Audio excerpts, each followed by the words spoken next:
Right. So getting started, welcome or welcome back to Plant Families in Our Foods Series 1. Um, and to get started, we can put into the chat where you're calling in from. And let's see here. We already talked about favorite fruits and favorite vegetables, right? I think. Um, hmm. How about what's your favorite winter fruit or vegetable to eat specifically? Favorite winter season one? Also, as a reminder that this is just for fun, that we're doing this. I mean, okay, more than just for fun, but like the idea here isn't to become an expert botanist. It's just more to make plants really familiar when we look at them. It's to get some practice about how we look at plants. So that way some of the plants will become a bit more familiar to us. And today's family will definitely help a lot of plants become more familiar to you because it's the third largest plant family that we know of. Oh yeah, last but not least, let's see here. I'm going to disable the waiting room. Now all friends can come in. Here we go. Let's see here. I'm going to try to share my screen if I remember how to do this today. I'm sure I do. Yay, there you go. Woohoo! Thank you. And thank you, Jasmine. So here we go. Plant families in our foods. As usual, we will start off. I will show you three photos um, of our family. So that way, the reason why I do this at the beginning each time is so that folks have a chance to make their own observations before we get into all of the information.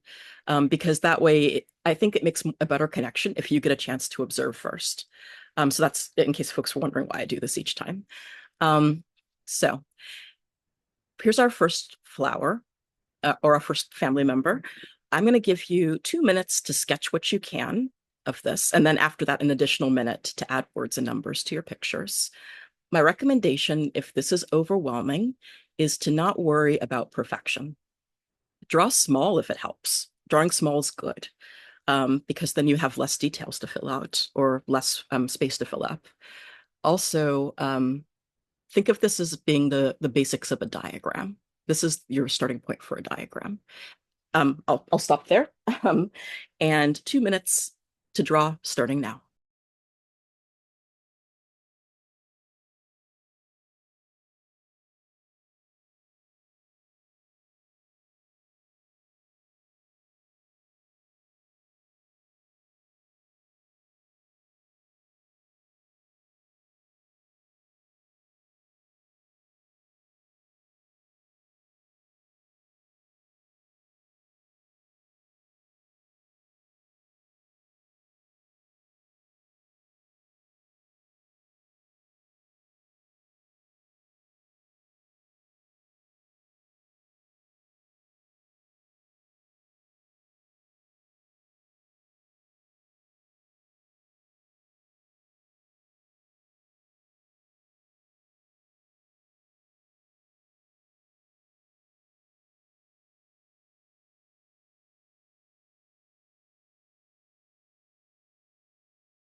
About 1 more minute.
Alrighty, there is our first minute. And now we will, or sorry, our first 2 minutes rather. And now we will take one more minute to draw any words, describing words, questions or I wonders, things you notice, or numbers, etc., to our pictures, starting now.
About 5 more seconds.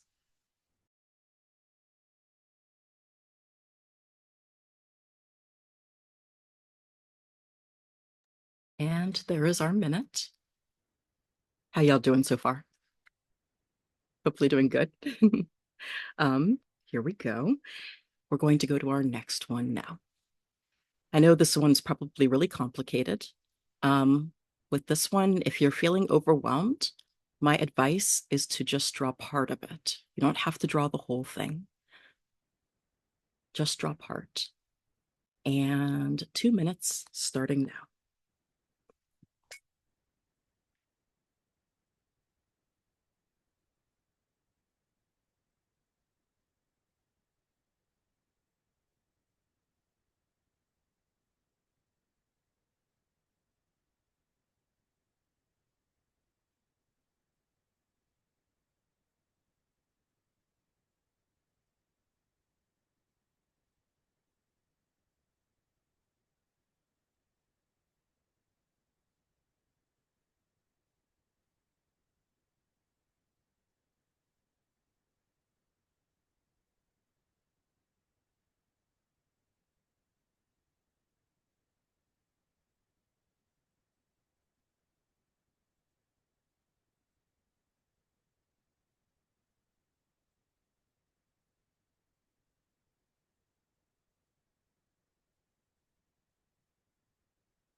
About 45 seconds left.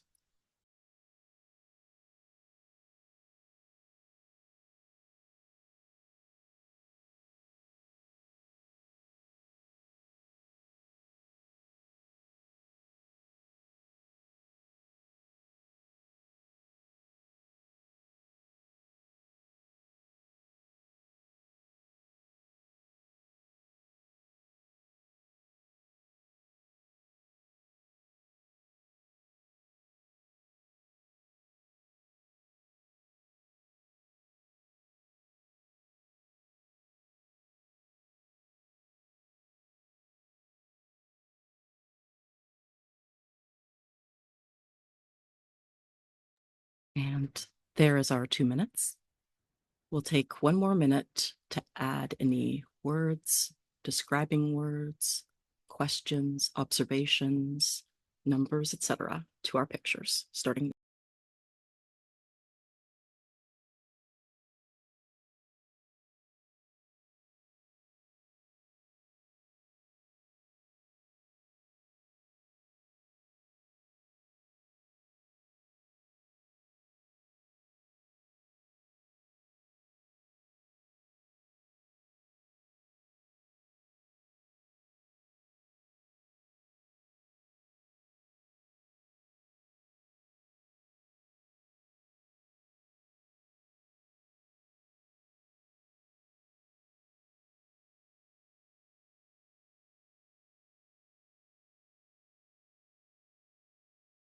About 20 more seconds.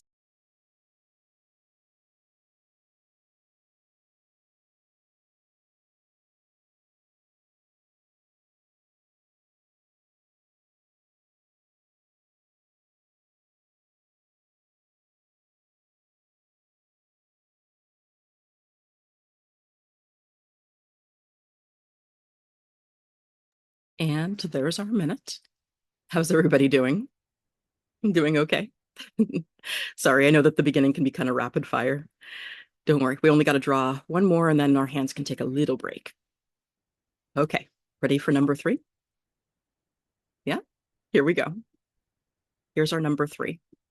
Decided to do a fun one. I know that there's a distraction in the photo. You can draw the distraction if you like, but try to focus on the flower. um, and so we have our 2 minutes starting now.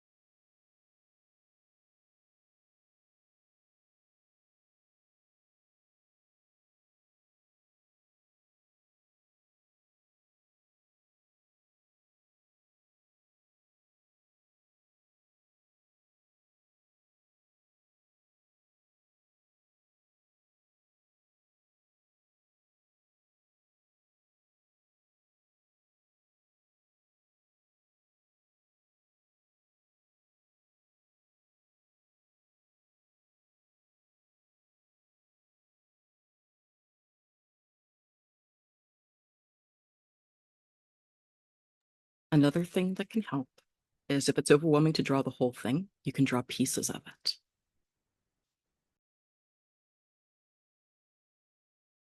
And one more minute.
And there's our 2 minutes.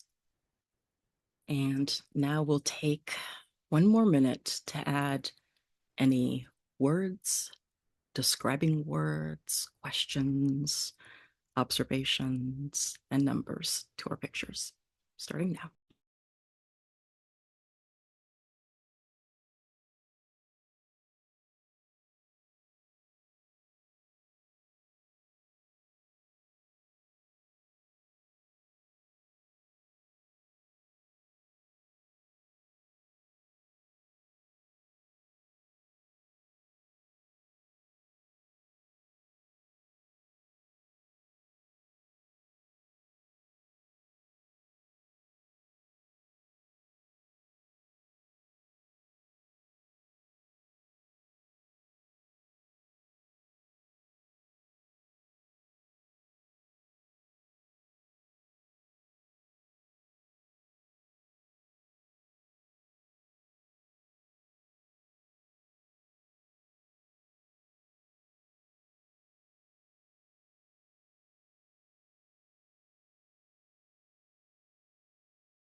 About 15 more seconds.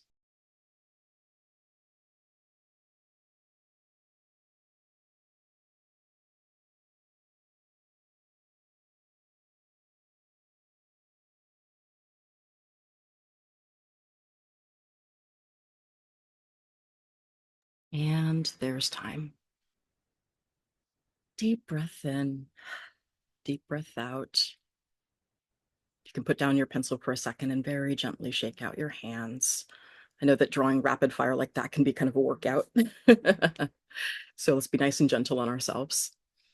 How y'all doing today? We're doing good? I see some thumbs up and smiles and nods. That's excellent. Y'all ready to meet our family of the day? Yeah, ready? I saw some good guesses in the chat. So here we go. Welcome to the pea or bean family. And indeed, they are fabulous. They are fabulous indeed. It can go by either name, the pea family or the bean family. I might not be very consistent in my diagrams later about which I call, but they're all called the Fabaceae or Fabaceae, depending on how you pronounce that.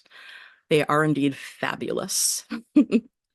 Um, I like to talk about which genus it comes from, because each family that we meet, the modern names of each family are come from a particular type genus. Type genus, that pretty much means the class example. This is the one that's got most of the characteristics that characterize our family. So in this case, Fabaceae is named after a defunct genus, the Faba genus, or for faba beans.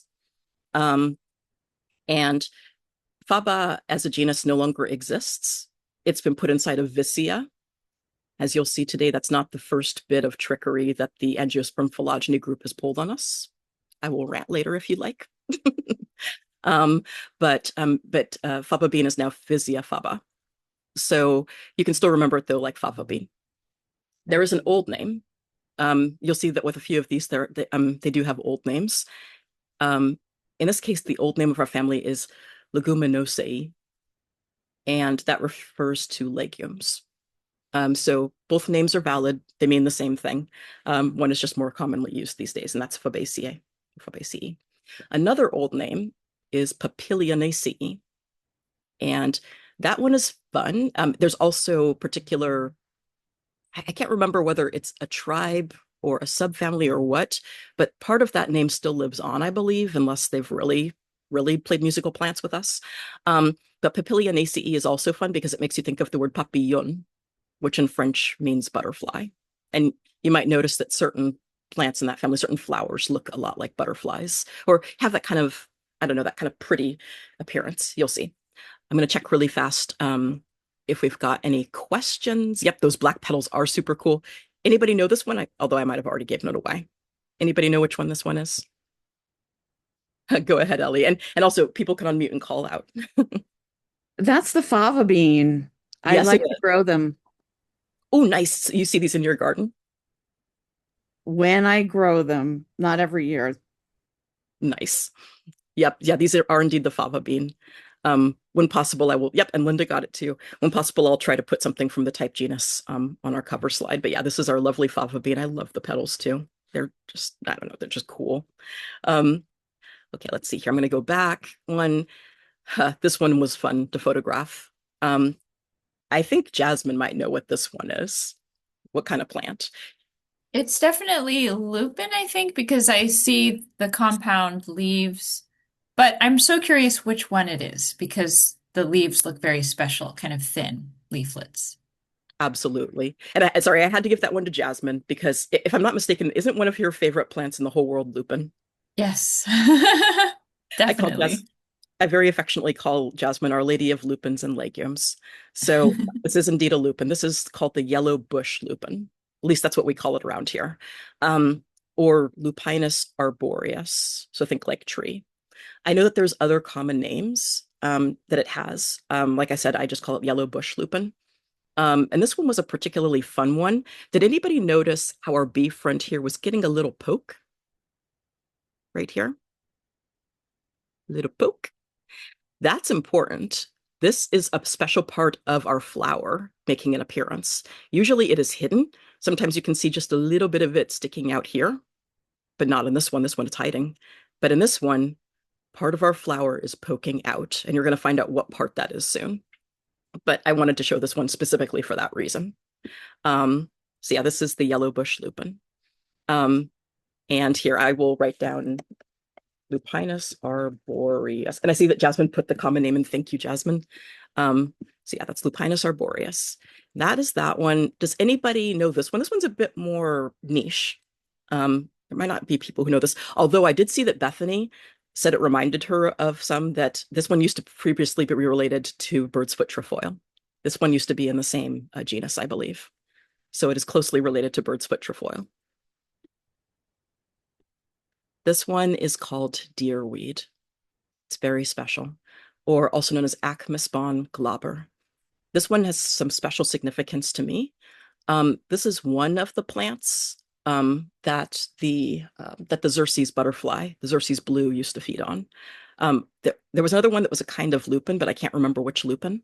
But this one right here, the deerweed, was special to the Xerces blue, which is now extinct. And you'll find that in this particular family, there's a lot of family members here that are hosts for different butterfly species, and possibly moths too. I just don't know moth hosting habits as well. But yes, this is deerweed, Acmesbon glaber, formerly of the lotus genus, which I think bird's foot trefoil is still in. Alrighty. And this one, who knows this one? And you can unmute. I can't always see when people raise their hands, so you can unmute and call out.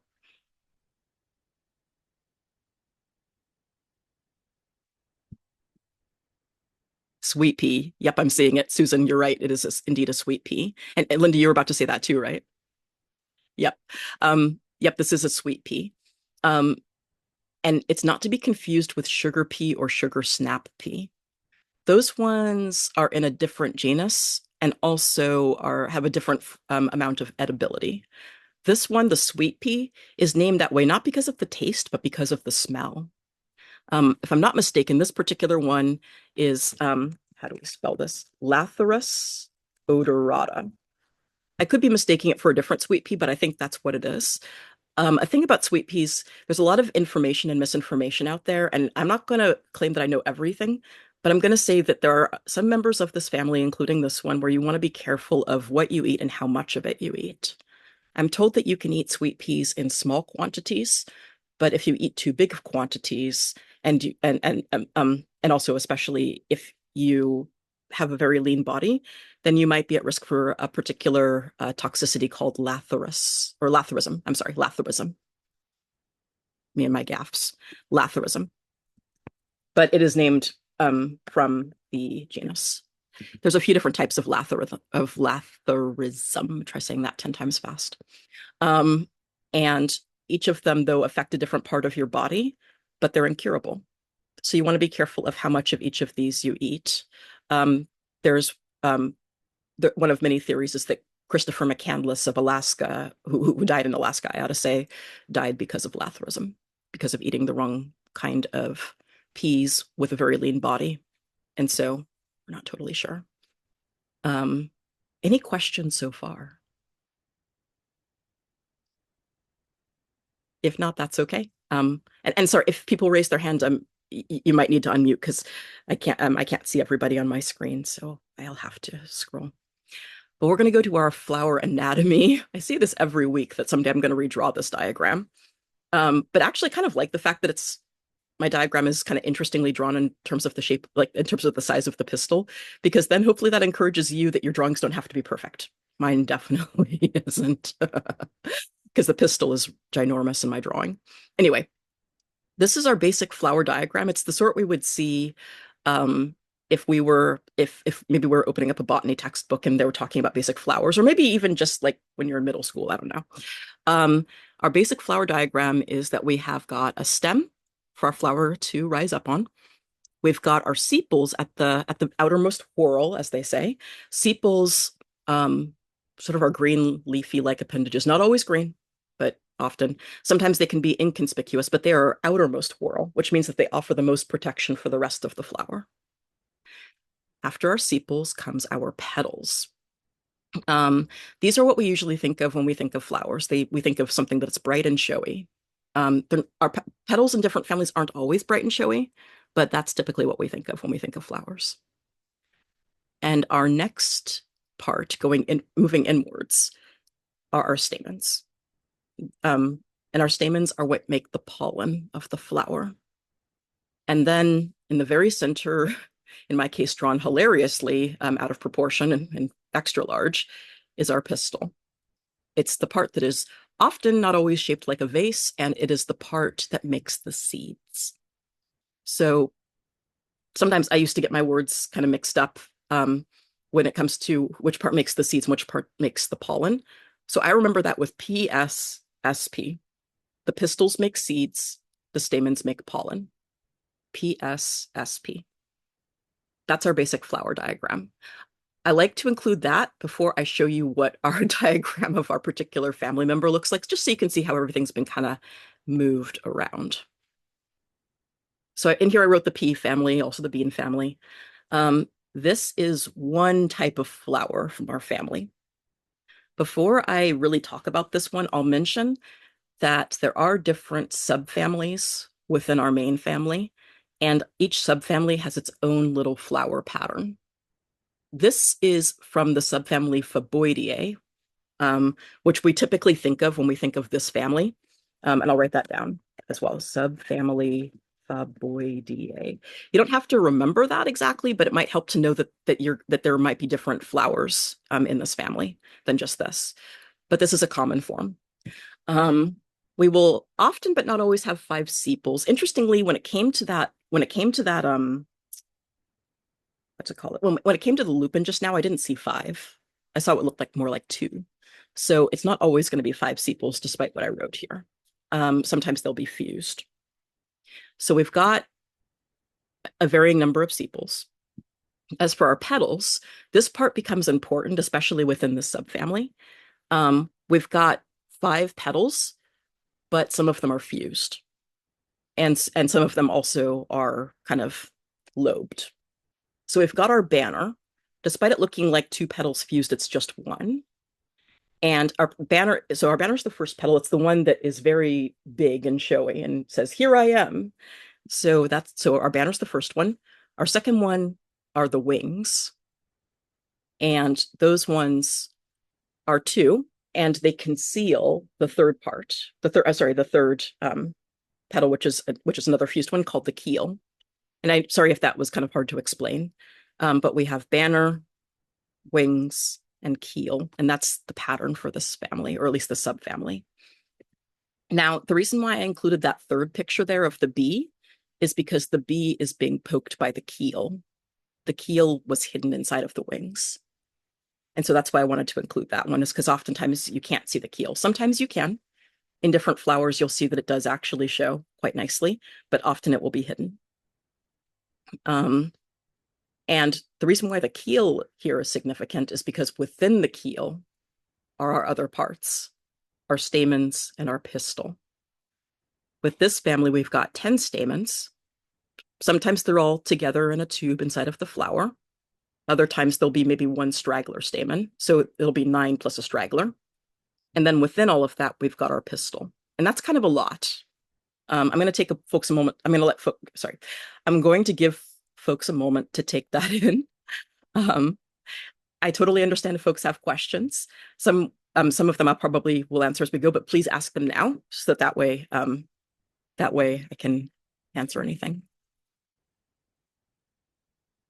And I'll give folks a moment to draw this too, because I know that's kind of a lot of detail.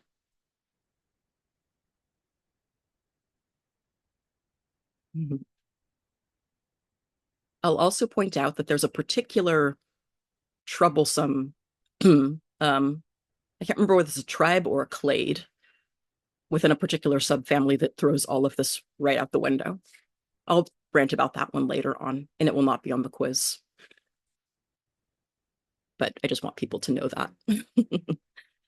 I'm going to give folks a bit more time. I see folks are still drawing, and I don't want to make folks rush, because that leads to hand problems, and I don't want to give people that. But yeah, if anybody has any questions, please do let me know.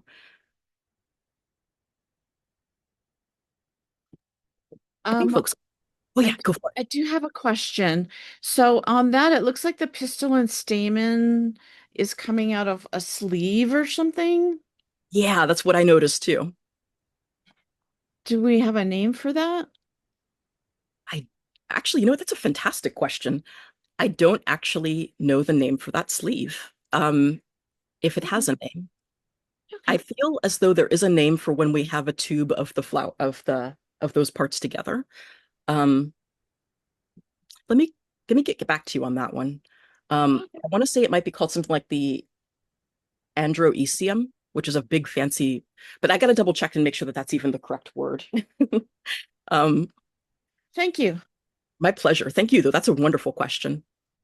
But you can definitely that's actually a good point that Ellie mentions too, is that if we don't know the name for something, it's okay to use just plain language like sleeve. Use your language because then that's easier to remember than fancy and often frustrating botanical terms. I mean, sometimes the terms can be fun, but it's also a barrier for a lot of folks when they hear about when folks hear about flowers and then they open up a Jepson's or whatever and they see all of these terms. It can be kind of off-putting if you know, it can be off-putting even for botanists. So use plain language because that's the stuff that you'll remember. And it's more important to know how something works. Any other questions so far? And I love that question. Oh yeah, and I'll write down the term that I thought maybe it was. Androecium, because I'm gonna have to look that up later. Oh, thank you. Very nice. Okay, thank you, Jasmine. The stamens of a flower collectively. And then I'm seeing a good comment from Rebecca. And no worries. I think that in some cases, yeah, that's the thing is that I think that some flowers have a bit difference. I'm not sure if the keel's always fused or if sometimes the keel's actually separate. So that's okay. Um, so I think that those are good notes. Let's see here. And yeah, it's always fun. Exactly. I love Rebecca's spirit is that if you draw something and you're thinking, I kind of wish that had been different, then just draw it again. That's okay. All right. We're going to move on to the next one. And then I apologize. I hope I gave folks enough time to draw. Um, this is one where I recommend just doing the quickest amount of oh, thank you, Bethany. From Google, the sleeve around the pistil in many Fabaceae flowers is a staminal tube. Oh, that is so cool. Um, Formed by the fusion of the filaments. This arrangement is known as di diadelphous. Oh, new words, new words. Thank you. That is awesome. Thank you so much, Bethany. And thank you, Jasmine, earlier for the definition of androecium. Okay, cool. So the thing about this, I recommend just drawing this as much a diagram as you can. Um, this is almost more important than the flowers of the family, although sometimes you can get this easily mixed up with other families because of this. But we have we have a particular kind of leaf form that is very common. A lot of the plants that we will see will have simple leaves. That means that it's a leaf that is pretty much all in one place, all in one piece. Here, that is it. That is the leaf. This family specializes in compound leaves, which means that you have one stem, like you would with a simple leaf, except that instead of just one leaf, you've got little tiny leaves coming out, the leaflets. So we have compound leaves in this family. Ooh, fun. Susan is mentioning that there's a prairie plant called or prairie plants called lead plant or lead plant that only have the banner, no wings nor keel. That's pretty cool.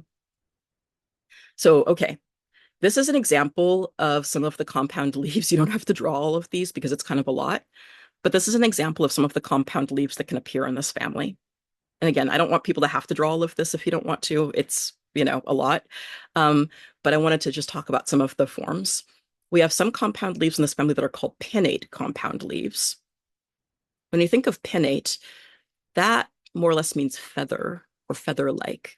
So, for example, if you've ever heard of seals or sea lions being referred to as pinnipeds,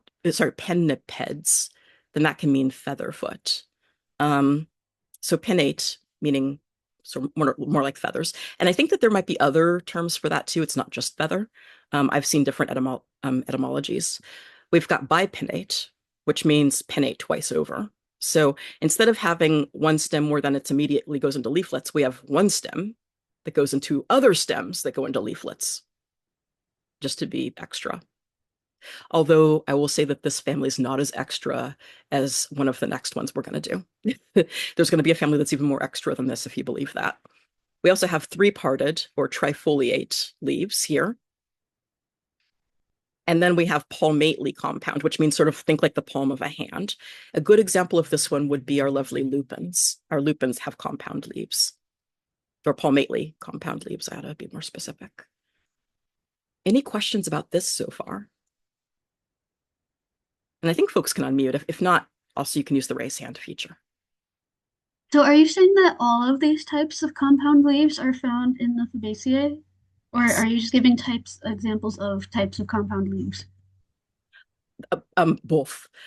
These are definitely types of compound leaves, but also all of these can be found in the Fabaceae. Okay, cool. Thank you. My pleasure. Any other questions? How are folks doing? Does anybody need an extra moment with the slide, or should I move forward?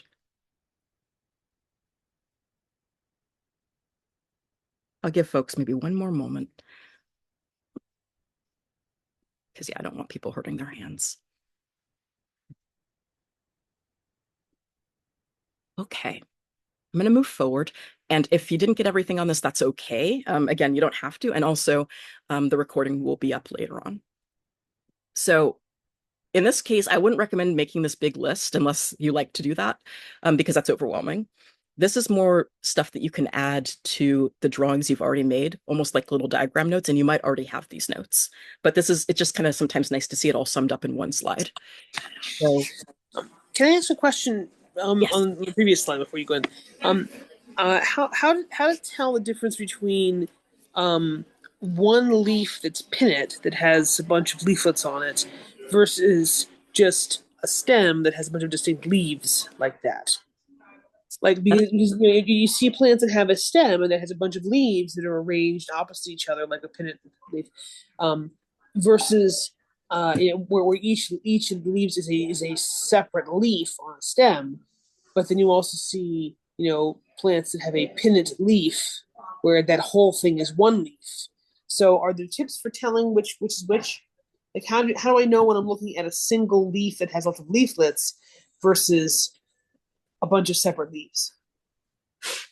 So what I do so far, and mind you, there could be better ways of doing it than how I do it, is I follow the stems back as like to the main plant. So what I might do is if I'm not sure, I might start with just the main stem that's first coming out of the soil of the plant.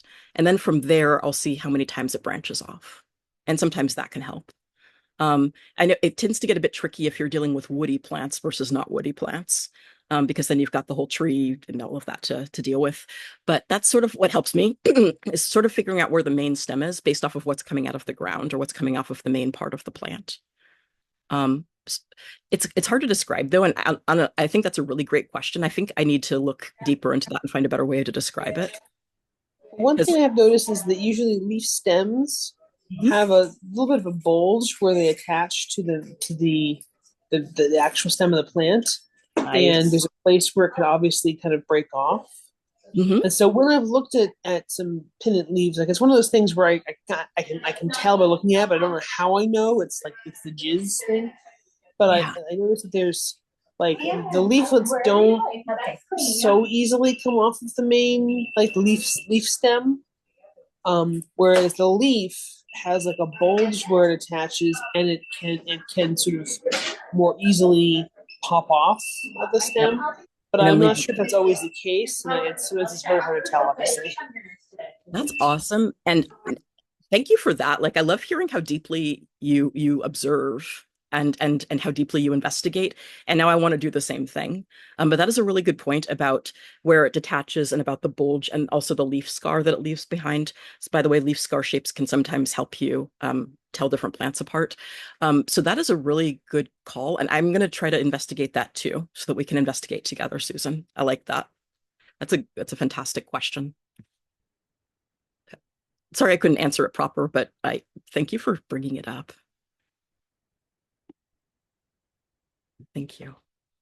So yeah, these are these are our characteristics. We have our 5 sepals, and they're sometimes partly fused together. And as I mentioned, I did see that it looked like there were just the 2 lobes on the Fabaceae. So I'm not sure if this rule always applies, So look for things that are also fused together is what I would say when it comes to the sepals. We typically will have the 5 petals. Often they are banner, wings, and keel. But as mentioned, that might be specific to subfamilies, like Faboideae. We've got 10 stamens, sometimes 9 together with 1 straggler. We've got 1 pistil, and that matures into the distinctive pea pod fruits. That's the one part we haven't talked about yet, is that members of this family will have pea pod fruits. I know that there's other plant families that have fruits that can be mistaken for pea pods. Last week we were looking at the Brassicaceae, and certain members of those might have fruits that can be mistaken for pea pods, but they're not quite the same. We also have compound leaves, although the forms of that can vary a lot. And another thing which you won't always be able to see unless you dig up the plant is that they will often have nitrogen-fixing bacteria that live in the root nodules. That's a huge characteristic of this family. Mind you, it's not the only family that does that. There's other either families or members within different families that do that too, but this is pretty much a good characteristic of the entire family. Not sure, there might be exceptions where they don't form them, and I know it takes time for them to form the nitrogen fixing bacteria in the nodules, or I should say that it takes time to form the nodules. So at different stages of life when you pull them up, you won't necessarily see this feature, but it's important to the family, and it also has a huge impact on the ecosystem that's around it, depending on whether there are plants nearby that need nitrogen as well and can steal a little, or whether there are plants that actually do worse in more nutrient-rich environments. So this can be a game changer for an ecosystem, having this. A little note here is that this is true. This is all true mostly for the subfamily of Faboideae. There's a subfamily that is so much fun to pronounce. C. salpinioideae. You don't have to pronounce it. C. salpinioideae flowers might have open petals instead of the banner, wings, and keel. Although sometimes they might have something that looks like banner, wings, and keel. What makes me think of that is redbud. Redbud is in that subfamily. And then we have Mimosoideae, the weird one. And that throws most of this right out the window, except for the pea pods and the compound leaves. And that's why that's why these are in bold, is because these are better able to capture the traits across all of it. The important thing is to let the plant that's in front of you tell you. And why am I going into this family, even though some parts of it are a pain in the butt? Aside from the fact that it's a really cool family, it's also the 3rd largest family in the world. So a lot of the plants that we're going to see out there are going to be from Fabaceae. Yep. Any questions before I very briefly talk about, oh wow, okay, yeah, my timing is really off today.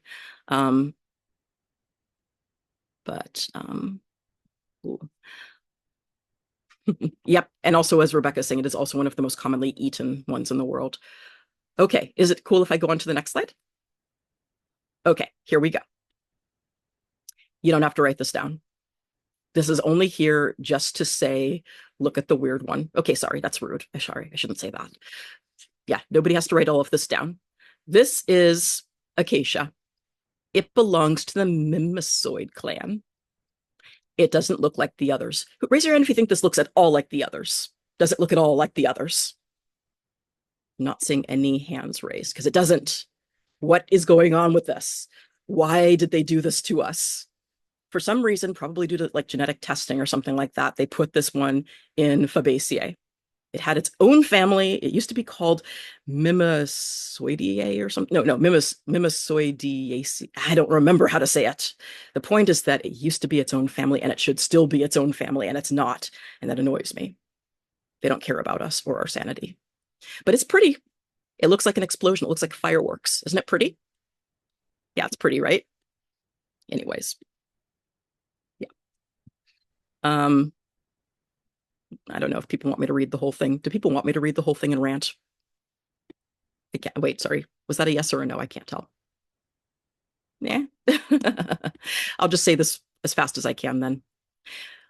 As mentioned, this is the acacia genus. I put this up here so that people could read better. So we have our family Fabaceae that we're looking at today. Then we have a subfamily that used to be its own family, C. salpinioideae. Then we have a clade within the subfamily called Mimosoid clade, which used to be its own family. And then we have this genus, the acacia. This is Mimosoideae.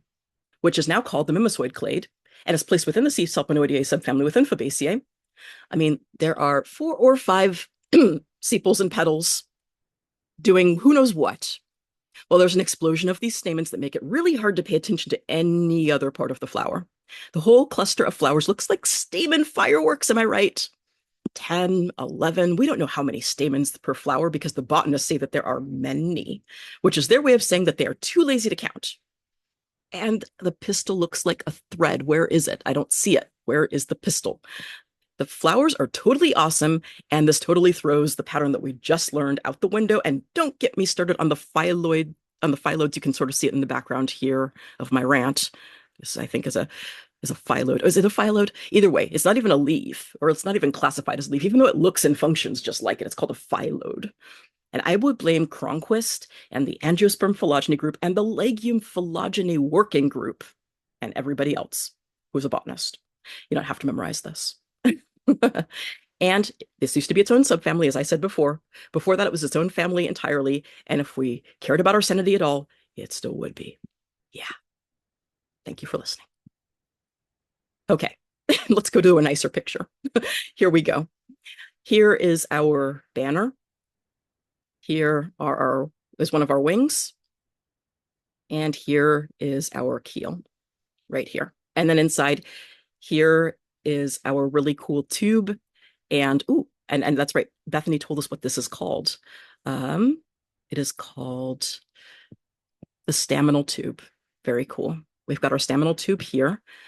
We've got all of our pistils in here. Oh, sorry, our stamens here. We got all of, see, I still do it. We got all of our stamens here that are making the pollen, and we've got our one pistil right here that is going to make our seeds. So you can see the pistil's a bit thicker than the rest. And here are our stamens. And then it's kind of hard to see it, but you can see a little thread right here. That's our one little straggler stamen that goes somewhere up here. So that's what we got over here.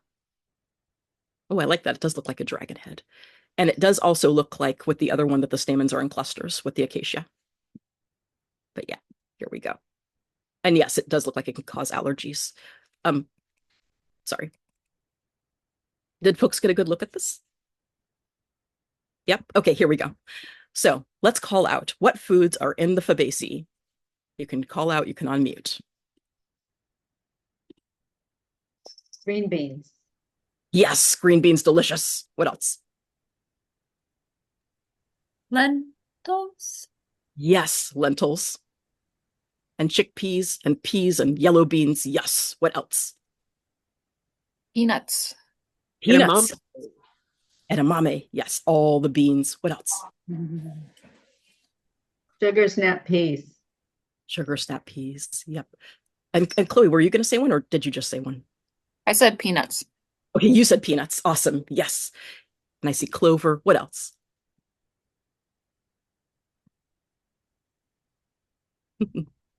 Ready to see?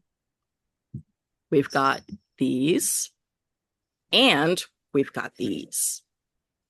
Oh. As mentioned, we got all the peas and all the beans. We've got chickpeas / garbanzo beans and black-eyed peas and clover and alfalfa and lentils and peanuts and rooibos, which I've actually never seen before, but finding out that it was in this family is like, oh, cool. I know that that we make tea out of that. We've got carob, carob malt balls. We've got soy. We've got fenugreek and tamarind or tamarindo. We've got astragalus. You may notice that astragalus and some of the others will have this little asterisk next to it, because again, some of these will have toxic effects if they're eaten without the right preparations or in the wrong quantities. So we want to be aware of that.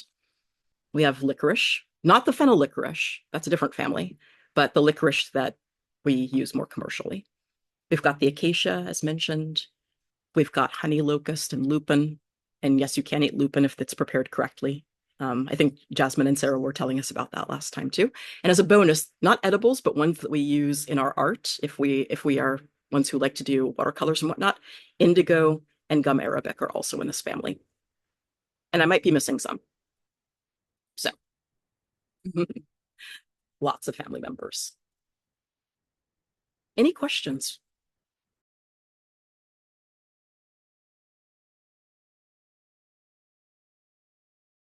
I will mention, despite us having the word here beans, you'll notice that coffee is not on this list.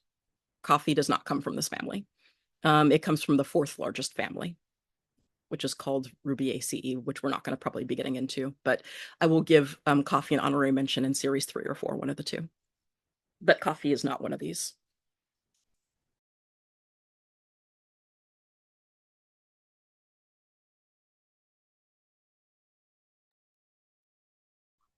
They do say coffee beans, and the look of it is, but when you actually see the coffee fruit itself, it's a cherry.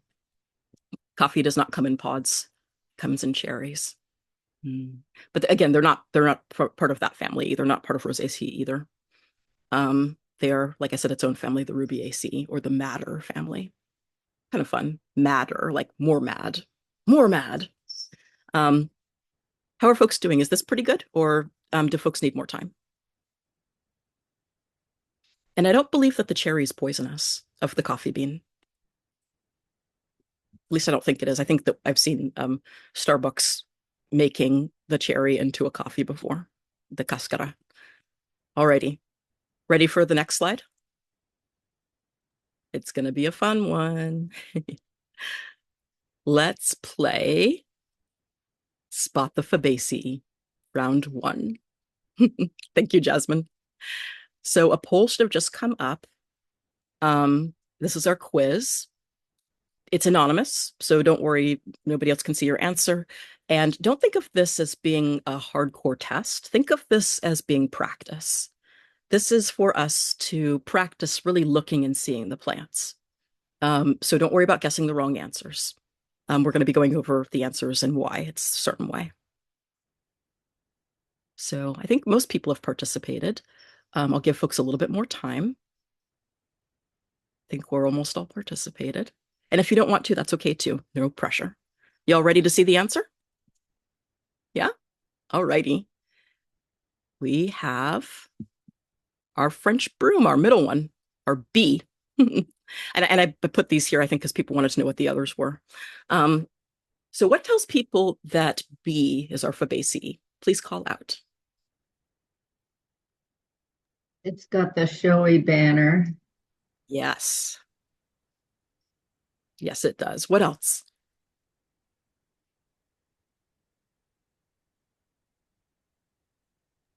Kind of looks like compound leaves, sort of. Yes, it is. It's hard to see from this angle, but you're absolutely right. It does have compound leaves. This is our main plant stem, and then this would be our leaf stem. So if it were a simple leaf, it'd be one big leaf, but it's not. It has 1, 2, I don't even know how many. Maybe 3 on this one, because it looks like this one's a little bit split, or maybe more. But yeah, this is our compound leaf right here. What else? Ellie, go ahead. Oh, you can see the keel. Yes, exactly. You can see the keel poking out between the wings, and also on this one too. Yeah, you can see the keel poking out underneath. Oh, this one's a really good angle. We have the banner up here. We have wing 1 and wing 2 here, and then the keel sitting right in between.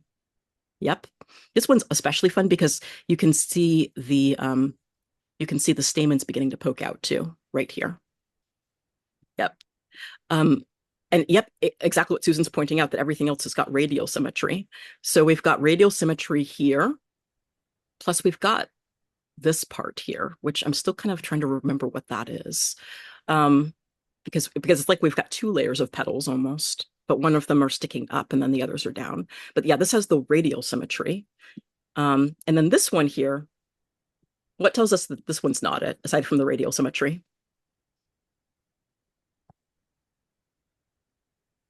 4 petals. Yes, that's a big indicator right there. We've got our 4 petals. And yes, C is Brassicaceae. We got our 4 petals. We've got And our... they're in the shape of a cross. Yes, they are. Exactly. They are in a shape of a cross. Yep, throw back to last week. What else? Yep, and then you can see that we've got our pistil right here in the middle and our stamens. Oh yeah, pistil, better angle on the pistil right here, and then our stamens. that are all kind of separate from each other and not all gathered in a tube. Alrighty, ready for round two? Here we go. Round two.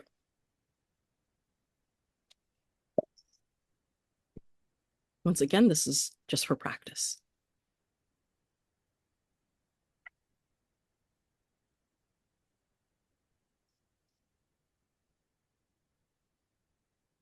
If this one is tricky, it's because it's meant to be tricky. And I apologize for that. But plants are tricksy. Plants are super tricksy. That's why we're doing this.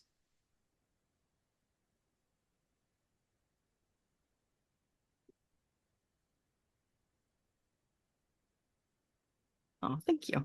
Sorry, I'm just reading the chat. Yep. Okay, I think almost everybody has answered. And again, if you don't answer, that's okay. This is not to give you stress. This is more just to question, why is it that certain plants fit and others don't? And if we don't get the right answer, that's okay. Sometimes it helps to consider, why does this remind me of this? That's the more important thing, is figuring out why plants make us think the way that they do. Ready for the answer? All righty. A 1, a 2, and a 1, 2, A. It is A. So yes, we have our A right here. Now, I did this one on purpose because back in the day, and sometimes still now, I get our family here mixed up with a different family. But what tells us that our B right here, our hot lip sage, is not from the Fabaceae? The petal orientation is different. Yes, exactly. I think the reason why I get mixed up is because these almost look like flips of each other in my mind. Yeah. It almost looks as though the keel's up here and the banner's down here. Something else kind of different is happening, and we're going to get more into this particular family later, but exactly what Linda said, the petal orientation is different. Aha, I love that. Susan was thinking that B looks very smoochable. And as Rebecca's asking, I do believe that, yep, the banner is typically on top with the Fabaceae. And then like It Bethany, also looks like with B, it looks like the petals are actually all fused into like a corolla or something. Like even though they all kind of separate and do different things at the end, but it's all one tube. Yep, exactly. It's all one tube. Here it's this part, the lower part, or actually it's the upper part now. I'm thinking upside down. The upper part here is in one tube. This family also has some variety, and we'll definitely get into that. But yeah, it's one tube, or like Bethany's saying, it's like the keel but without the wings. So yep, it's all fused. This one's a fun one, very fun one. Also, it's kind of hard to tell, but you might also notice that it does not have compound leaves. It's hard to tell though, because they're all kind of clustered quickly on the stem, and then there's new shoots coming out, but no compound leaves on this one. And what tells us that this one is not it?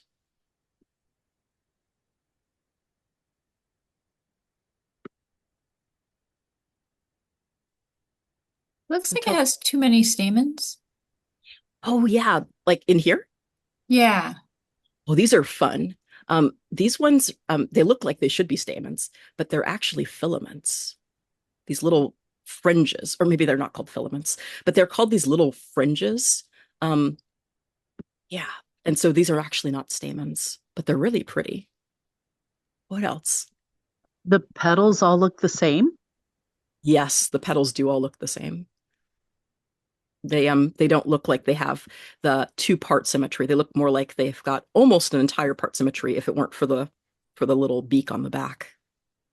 And yes, filament is part of the stamen. That's why I'm not sure if it's actually called filament or not. Maybe it's radiofilament. Okay, I have to remember my words. But yeah, it does not have the long round stem like most of the Fabaceae seem to have. That is true too. But yeah. And nasturtiums also have simple leaves, these big, simple, round leaves. What tells us that A is our family member?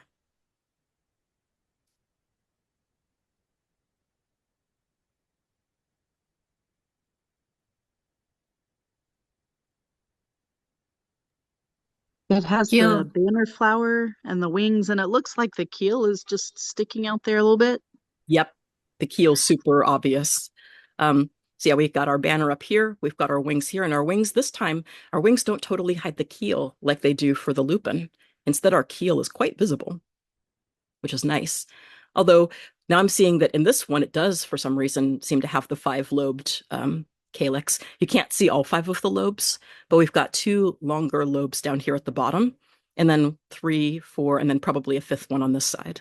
So in this one, our sepals are actually looking like they have 5 lobes. Pinstamen, ooh, that's a great, oh, I love that big keel energy. Pinstamen is in a different family. I'll mention more about the pinstamen probably in series 2 or 3, because there's a particular mess on our hands with that entire group. There's a mess. I'll talk about that later. That'll be a different plant rant. You all ready for part 3? Last part? Here we go.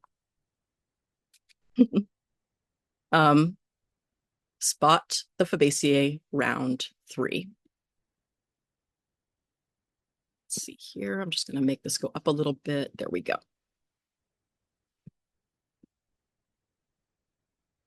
Yep. And remember, this is for fun and practice.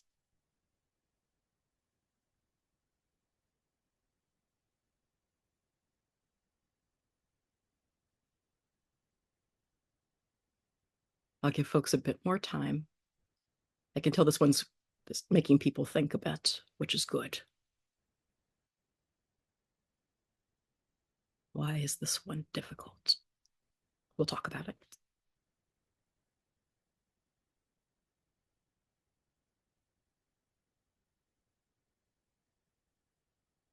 Okay.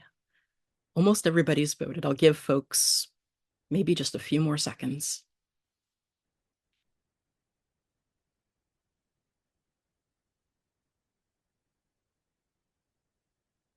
All right, I think almost everybody's answered. There might be a couple of folks who haven't, and that is okay. You all ready to see the answer? Here we go. A 1, a 2, and a 1, 2, C. This one was tricky on purpose. Out of curiosity, what made oxalis difficult to eliminate? You very sneakily gave us closed up flowers that look a bit like the closed up flowers of a vetch. And if the flowers had been open, we would have known immediately that it wasn't right. But when it's closed up, the leaves, the compound leaves are more obvious. Exactly. The compound leaves here. Part of why I included this one is because a lot of people call this one sour clover or sour stem or other things. It's a reminder that sometimes the common names that we give things are not always reflective of what they're actually related to. So people might call this some variety of clover or shamrock. It is not. It's oxalis. It's in its own family. Oxalis is an Oxalidaceae, very own family. So even though the leaves might look similar, if the flowers are open, you'll see that they're very different. So there is that. And yes, and this was sneaky on purpose. So I apologize for that. Again, this is not because I'm trying to be mean. It's because the plants are sneaky and I want to prepare you. What tells us that B here is not the family member?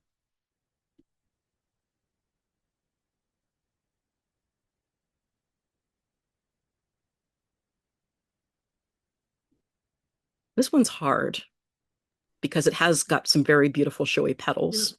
You could convince yourself that it's got a banner and the wings, but the lower petals are much more complex and funny shaped than what we usually see of the wings of the Fabaceae. Exactly. Much more complex. These are kind of fused together, which we've seen some wings that are fused together, like with the lupin, but it's not really looking like it's hiding anything in there, whereas the keel will be. Now, what tells us that this lovely plant right here, our burr clover friend, or in Jasmine's case, possibly not a friend, is our Fabaceae?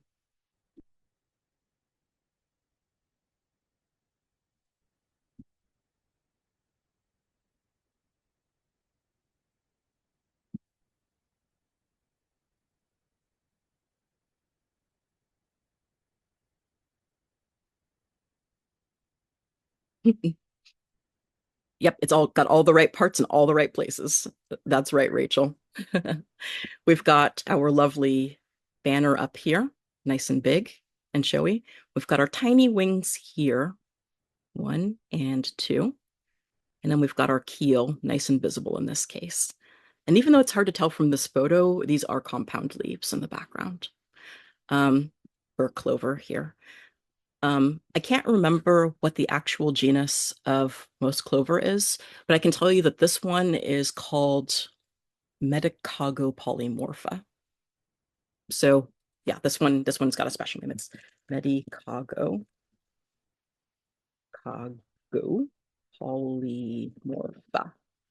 There. So there we go. That's our quiz. Any questions about any of this? Oh yeah, trifolium. Thank you, Jasmine. You're right. Trifolium. That's what I think. I think you're right that might be the clover. Trifolium. Thank you. And what a perfect thing too. Trifolium, 3 leaves. Perfect. Any other questions that we have about any of this? And I know that we're a bit over time. I really need to get better at my timing. Here's our recap. We've got our 5 sepals. Sometimes I really need to rewrite that part. We've got our 5 petals, usually 1 banner, 2 wings, and 2 petals making up the keel, although not always. Sometimes it's weird. We've got our 10 stamens, usually in a tube, in a staminal tube.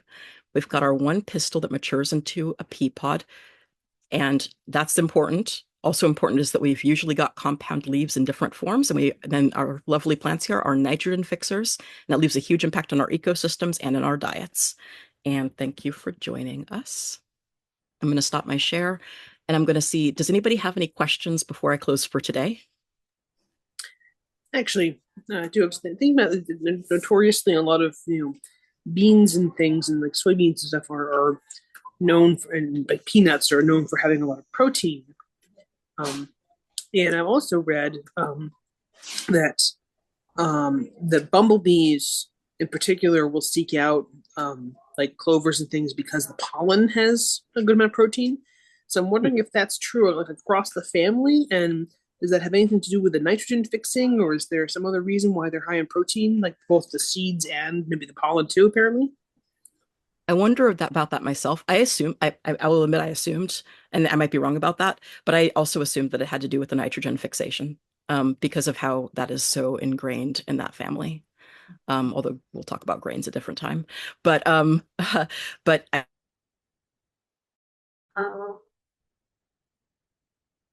that up, does anybody else have any information about that? Because I think that's a fabulous question. Anybody else have any info about that or any questions? Not seeing any comments or questions. But thank you, Susan. I'll be looking that up later. In that case, thanks everybody for joining us today. Hope you all had a good time. I look forward to seeing you in 2 weeks. Next week is Thanksgiving. Next